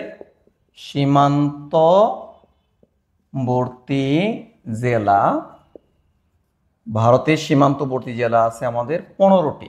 আমাদের সাথে ভারতের সীমান্তবর্তী জেলা আছে 15টি। আর ভারতের 5টি রাজ্যের সাথে আমাদের সীমান্ত আছে। 5টি রাজ্য আমরা দেখলাম যে ভারতের 7 সিস্টার্সভুক্ত 4টি রাজ্য, যেমন আসাম, মেঘালয়, ত্রিপুরা, মিজোরাম, এই 4টা রাজ্যের সাথে সীমান্ত আছে। আর পশ্চিমবঙ্গের সাথে আমাদের সীমান্ত আছে। ভারতের 5টা রাজ্যের সাথে আমাদের সীমান্ত আছে। এখন পরীক্ষায় প্রশ্ন থাকতে পারে যে পশ্চিমবঙ্গের কয়টি জেলার সাথে বাংলাদেশের সীমান্ত আছে? আমাদের পশ্চিম বাংলার 8টি জেলার সাথে বাংলাদেশের সীমান্ত আছে। আর এদিক থেকে আমরা আবার দেখব যে আমাদের কোন কোন বিভাগের সাথে ভারতের কোনো সীমান্ত নাই। আমাদের দুটি বিভাগের সাথে ভারতের কোনো সীমান্ত নাই, সেটি হলো ঢাকা বিভাগ আর হচ্ছে বরিশাল বিভাগ। এই দুটি বিভাগের সাথে আমাদের ভারতের কোনো সীমান্ত নয়। আগে কিন্তু ঢাকা বিভাগের সাথে সীমান্ত ছিল, যখন ময়মনসিংহ বিভাগ হয় নাই তখন ঢাকা বিভাগের সাথে সীমান্ত ছিল, বাট এখন ময়মনসিংহ বিভাগ আলাদা হয়েছে, সেই জন্য ঢাকা বিভাগের সাথে ভারতের কোনো সীমানা নাই। তারা আমাদের ভারতের সাথে সীমানা নাই, ঢাকা বিভাগ এবং বরিশাল বিভাগের সাথে আমাদের কোনো সীমানা নাই। আচ্ছা, আবার এই দিক থেকে আমাদের জেলা যদি আমরা বলি যে আমাদের বান্দরবন এবং কক্সবাজারের সাথে, বান্দরবন ও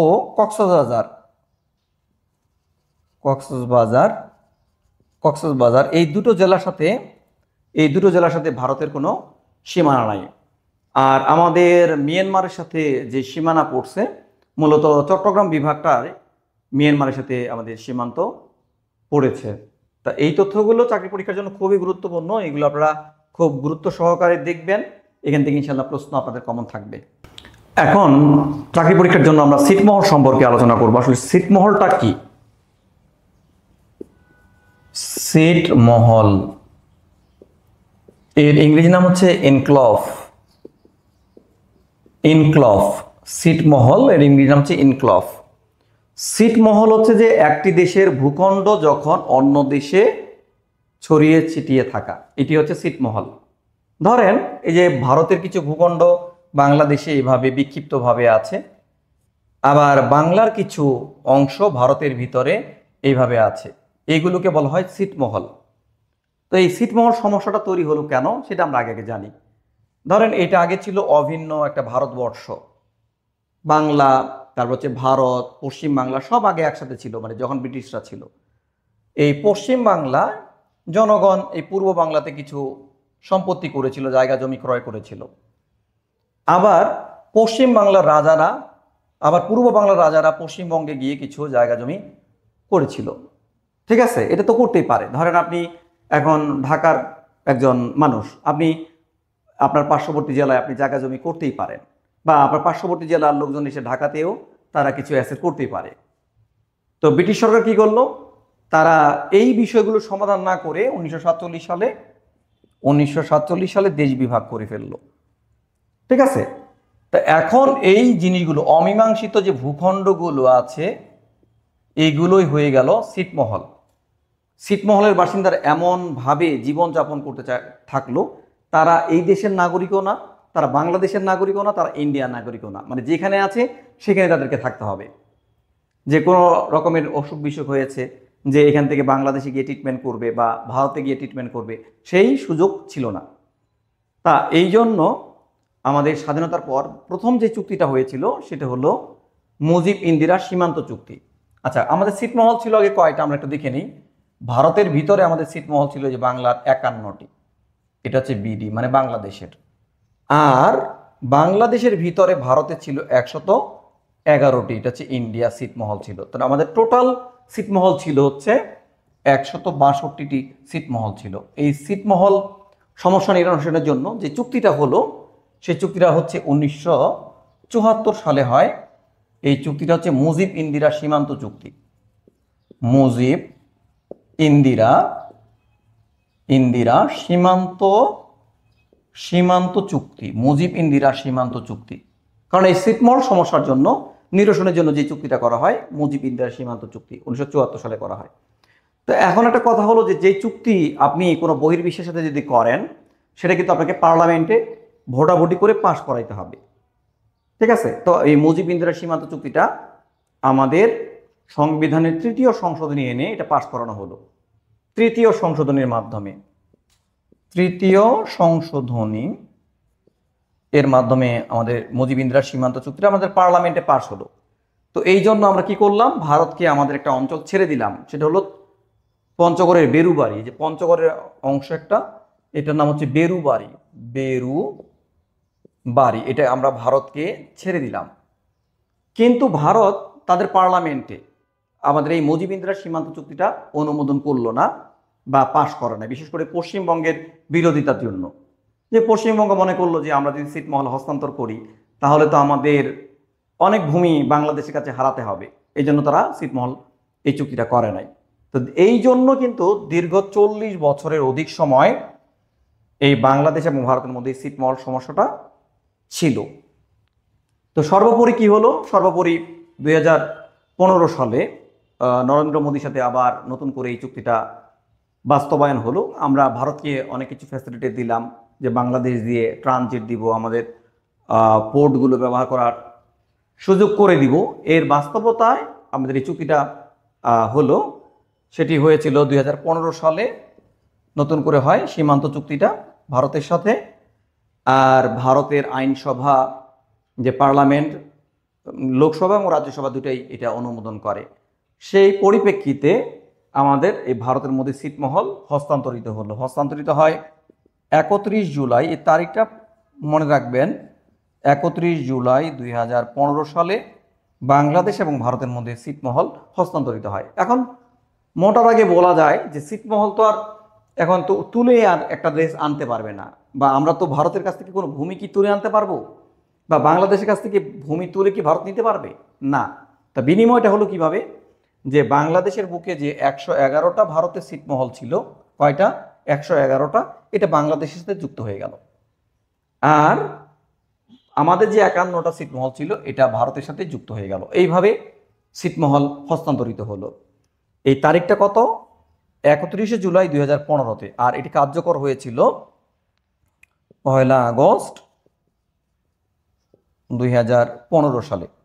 যেহেতু আমরা ছিটমহলে যে 211টা যুক্ত হয়েছে, এই জন্য কিন্তু আমাদের আয়তন বাড়বে। এই যে আমি আপনাদেরকে কিছুক্ষণ আগে বললাম যে বাংলাদেশের আয়তন হবে ছিটমহলে যে পাওয়ার পরে 1,47,610 বর্গ কিলোমিটার। যদিও এখনো গ্যাজেট হয়নি, যদি প্রশ্নটি এভাবে আসে যে গ্যাজেট হলে বাংলাদেশের আয়তন, মানে ছিটমহল হস্তান্তরিত হওয়ার ফলে বাংলাদেশের আয়তন কত হবে, তাহলে আপনারা দিবেন হচ্ছে 1,47,610 বর্গ কিলোমিটার উত্তর করবেন। আবার এখানে আমাদের একটা ছিটমহল আছে, এখানে একটা ছিটমহল আছে, এটি আপনাদের জন্য গুরুত্বপূর্ণ, এটি লালমনিরহাট জেলায়। সেটা হচ্ছে 3 বিঘা করিডর। এটা হচ্ছে আমাদের দহগ্রাম এবং আঙ্গরপোতা এই ছিটমহলটায় আমরা যোগাযোগ করি। যেভাবে এটা হচ্ছে একটা করিডর, এই করিডর হচ্ছে 3 বিঘা করিডর। এই করিডরটির নাম হচ্ছে 3 বিঘা করিডর। পরীক্ষায় প্রশ্ন থাকে যে 3 বিঘা করিডরের আয়তন কত। 3 বিঘা করিডরের আয়তন হচ্ছে 178 গুণ হচ্ছে 85 মিটার, এর আয়তন হচ্ছে এত। আর 3 বিঘা করিডোরটা কোথায় অবস্থিত, এটা হচ্ছে লালমনিরহাটের পাটগ্রাম উপজেলায় অবস্থিত। পাটগ্রাম লালমনিরহাট। আবার অনেক সময় প্রশ্ন আসে যে 3 বিঘা করিডোর কোন নদীর তীরে অবস্থিত। এখানে যে নদীটা আছে সেটা হচ্ছে তিস্তা নদীর তীরে অবস্থিত 3 বিঘা করিডোর। তো আমাদের ছিটমহল সম্পর্কে আপনারা আসলে বেসিক আপনাদের ক্লিয়ার হয়েছে। এখন আমরা আলোচনা করব বাংলাদেশের সমুদ্র বিজয় নিয়ে। তো দুটো দেশের সাথে আমাদের সমুদ্র সীমা নিয়ে বিরোধ ছিল, বিশেষ করে বঙ্গোপসাগরের জলসীমা নিয়ে। তো একটি ছিল ভারতের সাথে বিরোধ ছিল, আর মিয়ানমার এর সাথে বিরোধ ছিল, আর হচ্ছে ভারতের সাথে আমাদের বিরোধ ছিল। তো এটি হচ্ছে আমাদের বঙ্গোপসাগর, এই বঙ্গোপসাগর। তো মিয়ানমারের দাবি ছিল তারা এই বরাবর আমাদের তারা সমুদ্র সীমা দাবি করেছিল। তাই এই জন্য আমরা মিয়ানমারের বিপক্ষে বা বিরুদ্ধে মামলা করেছিলাম, যে আদালতে আমরা মামলাটা করেছিলাম 2009 সালে। যে আদালত সেটি হচ্ছে ইটলস, এই আদালতে মামলা করি। ইটলসের মিনিং হচ্ছে international tribunal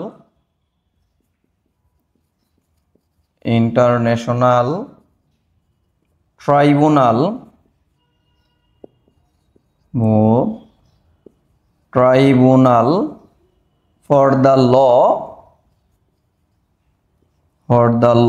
of the sea, এই আদালতে মামলা করেছিলাম। এটি আদালতটা আন্তর্জাতিক আদালত, যার সদর দপ্তর হচ্ছে হামবুর্গ জার্মানিতে অবস্থিত। জার্মানি, এই আদালতে আমরা মামলা করলাম। সর্বোপরি মামলার রায় হয়েছে। তো আমাদের সমুদ্র সীমা এইভাবে না দিয়ে আমাদের এইভাবে কোনাকুনি করেছে সমুদ্র সীমাটা।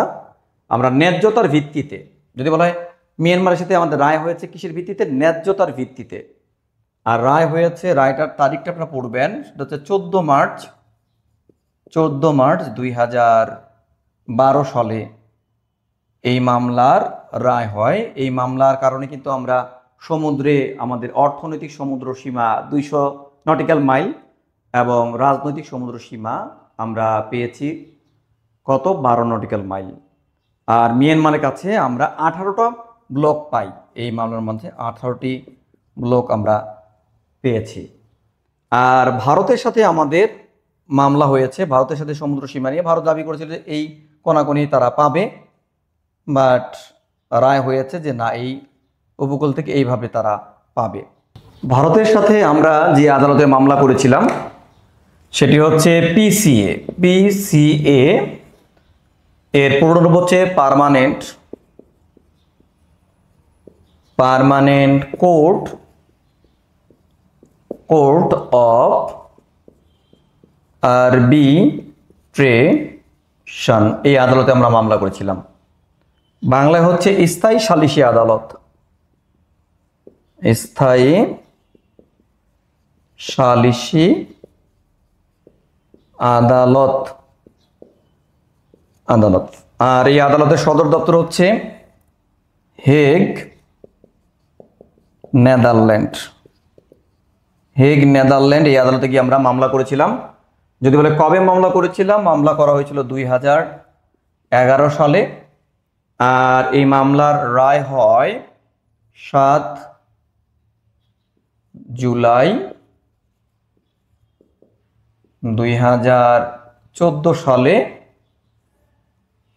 তবে বাংলাদেশ এই মামলাটি রায় ঘোষণা করে 8 জুলাই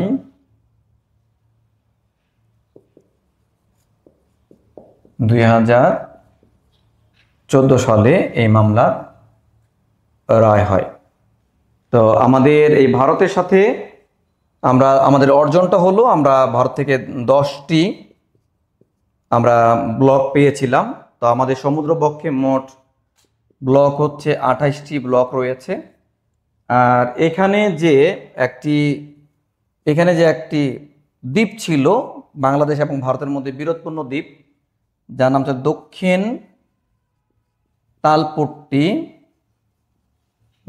তালপট্টি, যার ভারতীয় নাম ছিল পূর্বাশা বা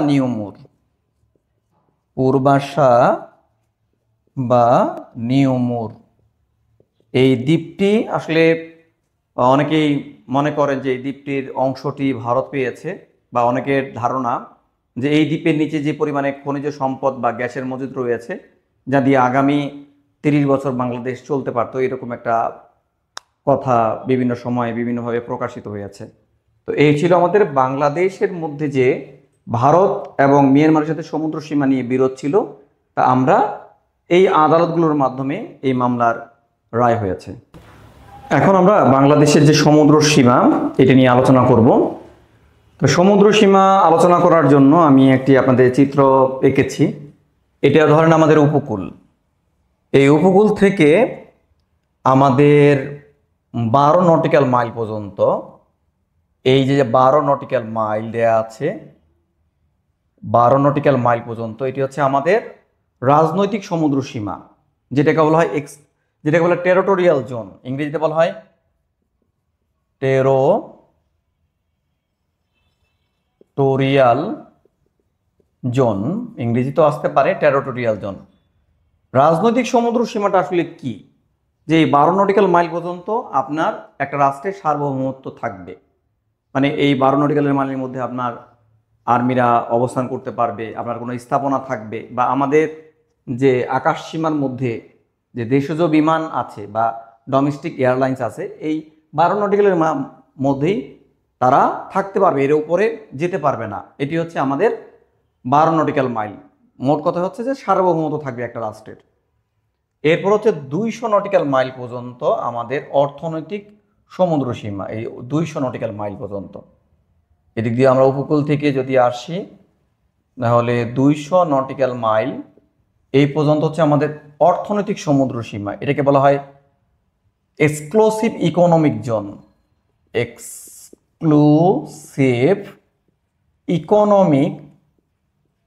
ইকোনমিক জোন 200 নটিক্যাল মাইল পর্যন্ত থাকবে আমাদের অর্থনৈতিক সমুদ্র সীমা।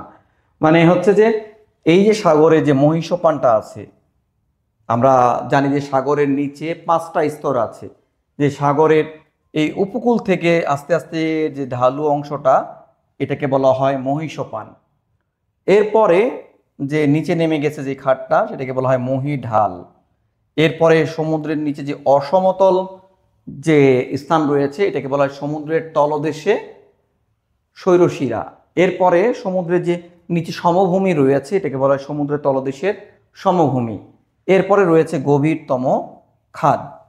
ঠিক আছে, যেমন পৃথিবীর সবচেয়ে গভীরতম খাদের নাম হলো মারিয়ানা ট্রেঞ্চ। মারিয়ানা ট্রেঞ্চের গভীরতা প্রায় 11,000 মিটার। আর বঙ্গোপসাগরের গভীরতম খাদের নাম হলো Swatch of No Ground. Swatch of No Ground, Swatch of No Ground, এটা হচ্ছে বঙ্গোপসাগরের গভীরতম খাদ। তার মানে হচ্ছে যে মহীসোপানের মধ্যে আমাদের অর্থনৈতিক সমুদ্র সীমাটা কি, যে এই মহীসোপানের মধ্যে যত রকমের আমাদের খনিজ সম্পদ রয়েছে, খনিজ সম্পদ বলতে হচ্ছে যে আমাদের মাছ, তারপর হচ্ছে তেল, গ্যাস, ঠিক আছে, এই যে জিনিসগুলো রয়েছে এগুলো আমরা উত্তোলন করতে পারবো। তাহলে আমরা বুঝতে পারলাম যে আমাদের সার্বভৌমত্ব পাবো আমরা 12 নটিক্যাল মাইল পর্যন্ত, এটি হচ্ছে আমাদের টেরিটোরিয়াল জোন। আর 200 নটিক্যাল মাইল পর্যন্ত এটা হচ্ছে আমাদের অর্থনৈতিক সমুদ্র সীমা বা এক্সক্লুসিভ ইকোনমিক জোন। আর এই যে আমাদের মহীসোপানটার এটা দৈর্ঘ্য হচ্ছে 350 কিলোমিটার, 350 কিমি। আর নটিক্যাল মাইলটার হিসেবটা কিভাবে করা হয়, 1 নটিক্যাল মাইল সমান 1 নটিক্যাল মাইল সমান 1.853 কিলোমিটার। এটা হচ্ছে নটিক্যাল মাইলের হিসাব। তো আমাদের আর এই যে অর্থনৈতিক সমুদ্র সীমার যে এরিয়াটা, এখানে আমাদের আন্তর্জাতিক ফ্লাইট তারা বিচরণ করতে পারবে। এইটা থেকে আমরা বুঝতে পারলাম আমাদের যে বাংলাদেশের সমুদ্র সীমার সম্পর্কে একটা ভালো ধারণা কিন্তু এই চিত্রের মাধ্যমে আমরা পেলাম। আচ্ছা, এখন আমরা বাংলাদেশের ভূপ্রকৃতি নিয়ে আলোচনা করব। এখান থেকে বিভিন্ন প্রতিযোগিতামূলক পরীক্ষায় অনেক প্রশ্ন আসে। এটি এক হিসেবে আপনাদের সাধারণ জ্ঞান প্লাস ভূগোলের একটি অংশ। বাংলাদেশের ভূপ্রকৃতি, বাংলাদেশের ভূপ্রকৃতি। তো বাংলাদেশের ভূপ্রকৃতিকে আমরা মূলত 3 ভাগে ভাগ করতে পারি। 3 ভাগে আমরা ভাগ করতে পারি। এই ভাগগুলো কি কি? 1 নম্বর হচ্ছে টারশিয়ারি যুগের পাহাড়। আচ্ছা, আরেকটা হলো কি, আরেকটা হচ্ছে প্লাইস্টোসিন কালের সোপান, প্লাইস্টোসিন কালের সোপান। আচ্ছা, আরেকটা কি, আরেকটা হলো প্লাবন সমভূমি, প্লাবন সমভূমি। আচ্ছা, টারশিয়ারি যুগটা আসলে মূলত কি? টারশিয়ারি যুগটা হলো যে আমাদের যখন হিমালয় পর্বত উত্থিত হয়েছিল, তো সেই সময় বাংলাদেশের কিছু পর্বত উত্থিত হয়, মানে হিমালয় পর্বত উত্থানের সময়। সেগুলো কি কি? এই যে এই অঞ্চলটা আমাদের উত্তর পূর্বাঞ্চল, এইখানে কিছু পাহাড় হয় আর এইখানে কিছু পাহাড় হয়। এটি হচ্ছে দক্ষিণ পূর্বাঞ্চল, এখানে কিছু পাহাড় হয়। এটি হচ্ছে আমাদের মূলত টারশিয়ারি যুগ। এখানে আছে ময়মনসিংহ, আছে আমাদের নেত্রকোনা, তারপর হচ্ছে সুনামগঞ্জ, হবিগঞ্জ, সিলেট, এটা একটা অংশ। আর এদিকে হচ্ছে চট্টগ্রাম, পার্বত্য চট্টগ্রাম, এই অংশটা হচ্ছে আমাদের টারশিয়ারি যুগ। প্রশ্নটি কিভাবে আসতে পারে? প্রশ্নটি আসতে পারে যে সিলেট এটি কোন যুগের একটি অঞ্চল? উত্তর করবেন টারশিয়ারি যুগের একটি অঞ্চল। বা এইভাবে প্রশ্ন আসতে পারে যে নিচের কোন জেলাটি একটি টারশিয়ারি যুগের জেলা? তো টারশিয়ারি যুগটাকে আমরা মূলত দুই ভাগে ভাগ করতে পারি। একটি হচ্ছে উত্তর পূর্বাঞ্চলের পাহাড়সমূহ আর একটা হচ্ছে দক্ষিণ পূর্বাঞ্চলের পাহাড়সমূহ। এই দুটো অঞ্চল মিলেই হচ্ছে আমাদের কত পার্সেন্ট? 12%। মানে মোট আয়তনের, বাংলাদেশের মোট আয়তনের 12% হচ্ছে টারশিয়ারি যুগ। আচ্ছা, এখন আমরা কি দেখব? দেখব হচ্ছে প্লাইস্টোসিন কালের সোপানসমূহ। আগে আপনাকে বুঝতে হবে যে প্লাইস্টোসিন কালটা কি। যেই ভূভাগটা আমাদের বাংলাদেশে প্রায় 25,000 বছর পূর্বে সৃষ্টি হয়েছিল, এই ভূমিটাকে বলা হয় প্লাইস্টোসিন কাল। এর বৈশিষ্ট্যগুলো কি? এর বৈশিষ্ট্যগুলো দেখবেন যে এর মাটিটা লালচে, ঠিক আছে? এটা হচ্ছে প্লাইস্টোসিন কাল। আমাদের এদিক থেকে শুরু হয়েছে প্লাইস্টোসিন কাল, একদম চাঁপাই নবাবগঞ্জ থেকে কুমিল্লা দিয়ে শেষ হয়েছে। এদিকে চাঁপাই নবাবগঞ্জ, তারপরে হলো রাজশাহী, তারপর হচ্ছে টাঙ্গাইল, তারপর হচ্ছে গাজীপুর, এরপর হচ্ছে আমাদের কুমিল্লা লালমাই পাহাড়। এই বরেন্দ্র অঞ্চল, রাজশাহী এবং চাঁপাই নবাবগঞ্জ, এই অঞ্চলকে বলা হয় বরেন্দ্র অঞ্চল। আর মধুপুর, টাঙ্গাইলে যে মধুপুর, এটাকে বলা হয় মধুপুরের আর এদিকে হচ্ছে গাজীপুরের যে ভাওয়াল, মধুপুরের গড় আর গাজীপুরের ভাওয়াল, আর কুমিল্লার লালমাই পাহাড়, এই অঞ্চলটাকে বলা হয় প্লাইস্টোসিন কাল। এটা হচ্ছে বাংলাদেশের মোট আয়তনের কত? 8%। প্লাইস্টোসিন কাল। প্রশ্নটি কিভাবে আসবে?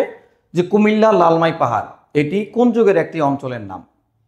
বা নিচের কোন জেলাটি বা কোন স্থানটি একটি প্লাইস্টোসিন কালের অঞ্চল? আর এরপর হচ্ছে আমাদের প্লাবন সমভূমি, মানে আমাদের বাংলাদেশ দিয়ে এই নদীগুলো এসে অন্যান্য ভূভাগটা তৈরি করেছে, নদীর পলি মাটি এনে ভূভাগটা গঠন করেছে, এটাকে বলা হয় প্লাবন সমভূমি। এই প্লাবন সমভূমি আমাদের হচ্ছে পুরো 80%। তো এই নদীর পলি মাটি এসে বা বাংলাদেশটাকে এমনভাবে আকৃতি একটা দিয়েছে যেমন মাত্রাহীন বয়ের মতো, মাত্রাহীন ব বা যেটাকে বলা হয় ডেল্টা। এই জন্য বাংলাদেশ হচ্ছে পৃথিবীর বৃহত্তম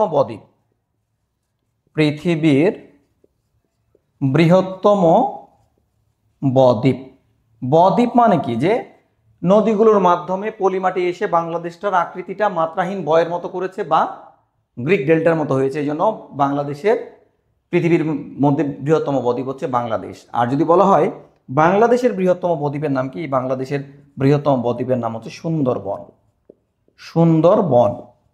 আবার যদি বলা হয় যে বাংলাদেশের বৃহত্তম বদ্বীপ জেলা কোনটি? এটি গতবার নিবন্ধন পরীক্ষায় এসেছে, অনেকে আসলে বুঝতে পারে নাই, উত্তর করতে পারেনি। বাংলাদেশের বৃহত্তম বদ্বীপ জেলা হচ্ছে ভোলা হচ্ছে বাংলাদেশের বৃহত্তম বদ্বীপ জেলা। এখান থেকে আমি একটু আবার বলছি যে পৃথিবীর বৃহত্তম বদ্বীপের নাম হচ্ছে বাংলাদেশ, আর বাংলাদেশের বৃহত্তম বদ্বীপ হচ্ছে সুন্দরবন, আর বাংলাদেশের বৃহত্তম বদ্বীপ জেলা হচ্ছে ভোলা কিন্তু বৃহত্তম বদ্বীপ জেলা বা বাংলাদেশের বৃহত্তম দ্বীপ জেলা হচ্ছে ভোলা। এখন আমরা বাংলাদেশের পাহাড় পর্বত নিয়ে একটু আলোচনা করব। এখান থেকে কিছু প্রশ্ন আসে। তো আমরা মাটির বা পানির তলদেশে 5টা স্তর পেয়েছিলাম, এরকমভাবে আমাদের ভূখণ্ডের উপরেও 5টা স্তর রয়েছে। যেমন আমাদের সমুদ্রের উপকূল থেকে এইভাবে যদি যায়, সেটা হচ্ছে সমভূমি, আর এই সমভূমির পরে রয়েছে আমাদের মালভূমি স্তর, তারপরে মালভূমির উপরের স্তরটাকে বলা হয় টিলা, যেটা ম্যাক্সিমাম আমরা সিলেটের দিকে দেখতে পাই। টিলার পরে 500 মিটার হয়ে গেলে সেটা হয়ে যাবে পাহাড়, এই অংশটা হচ্ছে পাহাড়। আর পাহাড়ের উপর যে একটা খাড়া অংশ 1000 মিটার হয়ে গেলে সেটি হয় পর্বত। 1000 মিটারের উপরে হলে সেটা হচ্ছে পর্বত। আমরা আজকে কিছু পাহাড় পর্বত নিয়ে আলোচনা করব। এখান থেকে কিছু প্রশ্ন আসে পাহাড় এবং পর্বত। তো আমরা প্রথমে পর্বতে আসি। পর্বতশৃঙ্গ, বাংলাদেশের পর্বতশৃঙ্গ সর্বোচ্চ, বাংলাদেশের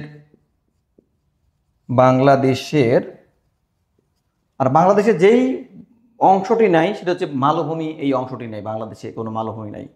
বাংলাদেশের সর্বোচ্চ পর্বতের নাম পর্বত, সেটা হচ্ছে তাজিং ডং বিজয়। তাজিং ডং বিজয়। এর উচ্চতাটা পরীক্ষার জন্য পড়বেন। এটার অবস্থান হচ্ছে বান্দরবনে অবস্থিত। বান্দরবান এখানে অবস্থিত। উচ্চতার পরীক্ষায় আসে 1231 মিটার। আর আমাদের দ্বিতীয় পর্বতশৃঙ্গ যদি বলা হয়, বাংলাদেশের দ্বিতীয় পর্বতশৃঙ্গ, সেটি হলো কেওক্রাডাং। সেটা বান্দরবনে অবস্থিত। এর উচ্চতা হচ্ছে 1230 মিটার। তা আমরা পর্বত থেকে জানলাম। আর পাহাড় থেকে কিছু প্রশ্ন পরীক্ষায় আসে, বিভিন্ন প্রতিযোগিতামূলক পরীক্ষায় দেখা যায়। এখন আমরা পাহাড় থেকে কিছু প্রশ্ন দেখব। পাহাড় থেকে যে প্রশ্নগুলো বা যে পাহাড়গুলো গুরুত্বপূর্ণ, তার মধ্যে অন্যতম হচ্ছে গারো পাহাড় থেকে পড়বেন। গারো পাহাড়, এই গারো পাহাড়ের অবস্থান কোথায়? অবস্থান অনেকগুলো ডিস্ট্রিক্টে আছে। সেটা হচ্ছে ময়মনসিংহ,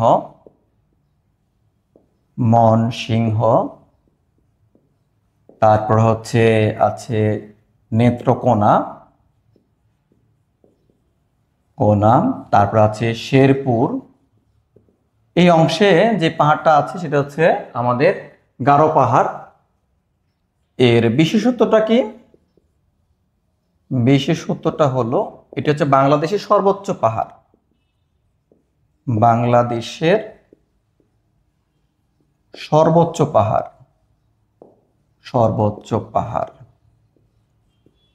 তো এই পাহাড়ে কিন্তু গারো উপজাতিরা বসবাস করে। আবার এই পাহাড়ে রয়েছে কি আছে? গজনি ও মধুটিলা পর্যটন কেন্দ্র আছে। গজনি ও মধুটিলা এই পাহাড়ে অবস্থিত। গজনি ও মধুটিলা হলো একটা অবকাশ যাপন কেন্দ্র, পর্যটন কেন্দ্র। আবার এই গজনি নামটা সাথে আপনারা পরিচিত আছেন অনেকেই। আফগানিস্তানের একটি অন্যতম শহরের নাম হচ্ছে গজনি। আচ্ছা, এরপর আমরা যে পাহাড়টা পড়ব 2 নাম্বার, এই পাহাড়টার নাম হচ্ছে চন্দ্রনাথের পাহাড়। চন্দ্রনাথের পাহাড় কোথায়? এই চন্দ্রনাথের পাহাড়ের অবস্থান সীতাকুণ্ড, চট্টগ্রামে। সীতাকুণ্ড।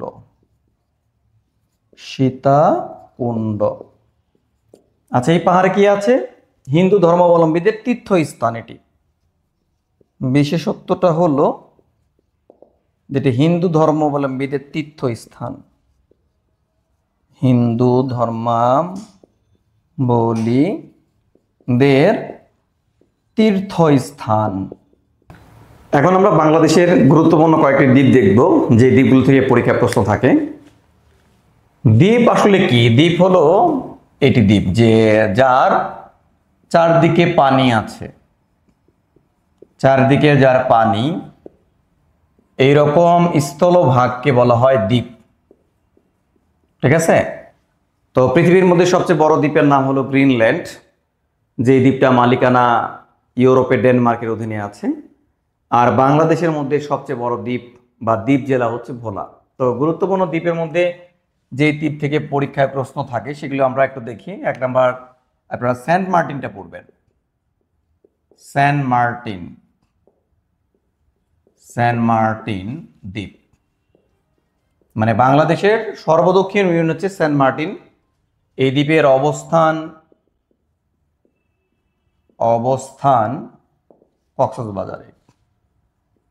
কক্সবাজার। আর সেন্ট মার্টিন দ্বীপের আয়তনটা পরীক্ষায় থাকে। আয়তন হচ্ছে 8 বর্গ কিলোমিটার। আর এখান থেকে বাড়তিভাবে আপনারা জানবেন যে সেন্ট মার্টিনের অপর নাম হচ্ছে নারিকেল জিঞ্জিরা। অপর নাম নারিকেল জিঞ্জিরা। সেন্ট মার্টিন দ্বীপে বাংলাদেশের প্রথম মেরিন প্রোটেক্টেড এরিয়া করা হয়। মানে সেন্ট মার্টিনে বর্তমান যে অন্তর্বর্তীকালীন সরকার আছে, সেন্ট মার্টিনে যাওয়ার জন্য আপনাকে নিবন্ধন করে যেতে হবে। আবার বিভিন্ন সংবাদ মাধ্যমে প্রকাশিত হয়েছে যে সেন্ট মার্টিনে কি করা যাবে না, রাত্রি যাপন করা যাবে না, পরিবেশ রক্ষার জন্য বা তার ভৌগোলিক অবস্থানটা রক্ষার জন্য এই উদ্যোগ নেওয়া হয়েছে সেন্ট মার্টিন। আর সেন্ট মার্টিন হচ্ছে বাংলাদেশের একমাত্র প্রবাল দ্বীপ। আর আরেকটা দ্বীপ নিয়ে আপনারা পড়বেন, সেটা হচ্ছে ভোলা দ্বীপ। ভোলা দ্বীপ, এই ভোলা দ্বীপের অবস্থান হচ্ছে ভোলা জেলাতে। এর অপর নাম হচ্ছে দক্ষিণ শাহবাজপুর। অপর নাম দক্ষিণ শাহবাজপুর। বাংলাদেশের সবচেয়ে বড় দ্বীপ জেলা হচ্ছে ভোলা, যার অপর নাম হচ্ছে দক্ষিণ শাহবাজপুর। আমরা কিছুক্ষণ আগেই দেখলাম যে বাংলাদেশের সবচেয়ে বড় দ্বীপ জেলা হচ্ছে ভোলা। আর আরেকটি দ্বীপ থেকে প্রশ্ন থাকে, সেটা হচ্ছে মহেশখালী। মহেশখালী, এই দ্বীপটির অবস্থান হচ্ছে কক্সবাজারে। কক্সবাজার, মহেশখালী। এই দ্বীপের বৈশিষ্ট্য হচ্ছে একে বাংলাদেশের একমাত্র পাহাড়ি দ্বীপ। একমাত্র পাহাড়ি দ্বীপ। পাহাড়ি দ্বীপ বা বাংলাদেশের ডিজিটাল দ্বীপ। বাংলাদেশের ডিজিটাল দ্বীপ। মূলত ঘুরে ফিরে এই তিনটে দ্বীপ থেকেই পরীক্ষায় প্রশ্ন থাকে। আপনারা এই তিনটা দ্বীপ খুব ভালোভাবে পড়বেন। এখন আমরা বাংলাদেশের সমুদ্র সৈকত নিয়ে আলোচনা করব। সমুদ্র সৈকত, যে দুটি সমুদ্র সৈকত থেকে প্রশ্ন থাকে, একটি হচ্ছে কক্সবাজার আর একটা হলো আমাদের কুয়াকাটা। সমুদ্র সৈকত কক্সবাজার বাজার। এই কক্সবাজারের প্রাচীন নাম বা পূর্ব নাম ছিল, পূর্ব নাম পালঙ্কি। পালঙ্কি এর পূর্ব নাম ছিল। আর এর মোট দৈর্ঘ্য রয়েছে কত, 120 কিলোমিটার। মানে পৃথিবীর মধ্যে সবচেয়ে দীর্ঘতম সমুদ্র সৈকত হচ্ছে কক্সবাজার। আর বাংলাদেশের পর্যটন রাজধানী হলো কক্সবাজার। আর এই কক্সবাজারে কি আছে, এখানে লাবণী পয়েন্ট আছে। লাবণী পয়েন্ট, তারপরে আছে ইনানি বিচ। ইনানি বিচ আছে। তারপরে এখানে একটি ঝর্ণাও আছে, যেটা হচ্ছে হিমছড়ি। হিমছড়ি মানে একমাত্র শীতল পানি ঝর্ণা রয়েছে যেটাতে, সেটি হচ্ছে কক্সবাজার। আবার কক্সবাজারে আমাদের যে সাবমেরিন কেবল ল্যান্ডিং স্টেশন রয়েছে, যেটার নাম হলো CME-4। এটা submarine cable landing station, south east, middle east এবং ওয়েস্ট ইউরোপ 4। এটা আমাদের বাংলাদেশের প্রথম সাবমেরিন কেবল, প্রথম সাবমেরিন কেবল। সাবমেরিন কেবল মানে হলো যে পানি তলদেশ থেকে যে আমাদের ব্রডব্যান্ডের কানেকশন এসেছে, সেটা হচ্ছে সাবমেরিন কেবল। আর এর ল্যান্ডিং স্টেশন রয়েছে কক্সবাজারে।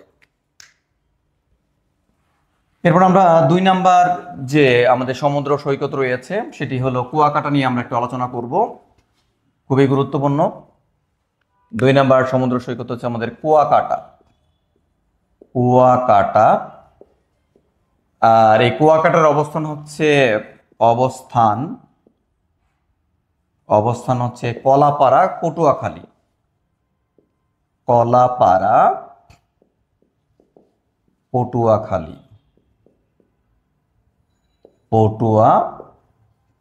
কুয়াকাটা। কুয়াকাটার সমুদ্র সৈকতের দৈর্ঘ্যটা পরীক্ষায় আসে।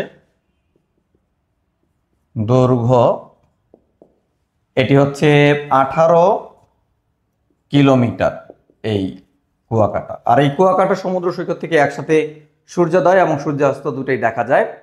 এই জন্য কুয়াকাটা সমুদ্র সৈকতকে বলা হয় সাগরকন্যা। সাগরকন্যা কুয়াকাটাকে। যদি অপশনে কুয়াকাটা না থাকে তাহলে পটুয়াখালী দিবেন, পটুয়াখালীকেও সাগরকন্যা বলা হয়। আর আমাদের যে সাবমেরিন কেবল সি, মি এবং উই যে 5 মানে দ্বিতীয় ল্যান্ডিং সাবমেরিন যে কেবল ল্যান্ডিং স্টেশন, সেটি আমাদের কুয়াকাটাতে অবস্থিত। তো আজকের ক্লাসের মাধ্যমে আমরা বাংলাদেশের পরিচিতি, বাংলাদেশের ভৌগোলিক অবস্থান, বাংলাদেশের অক্ষাংশ, বাংলাদেশের দ্রাঘিমাংশ, বাংলাদেশের ছিটমহল, এই ছিটমহল হস্তান্তর, বাংলাদেশের যে সমুদ্র সীমা, তারপরে বাংলাদেশের সীমান্তবর্তী অঞ্চল, তারপরে আমাদের যে অর্থনৈতিক সমুদ্র সীমা, রাজনৈতিক সমুদ্র সীমা, বাংলাদেশের ভূপ্রকৃতি, দ্বীপ এবং আমাদের সমুদ্র সৈকত, এগুলো নিয়ে আলোচনা করলাম। তো আশা করি আজকের ক্লাসটি আপনাদের কাছে ভালো লেগেছে। যদি আপনারা ক্লাসটি করে আপনাদেরকে ভালো লাগে তাহলে অবশ্যই আমাদেরকে অ্যাপ্রিসিয়েট করার জন্য লাইক কমেন্ট করে আমাদের সাথে থাকবেন। আর আপনারা ধৈর্য সহকারে ক্লাসটি করার জন্য সবাইকে ধন্যবাদ। আজ এই পর্যন্ত রাখছি। সবাই আপনারা ভালো থাকবেন, সুস্থ থাকবেন এবং লার্নার সাকসেসের সাথেই থাকবেন। আল্লাহ হাফেজ।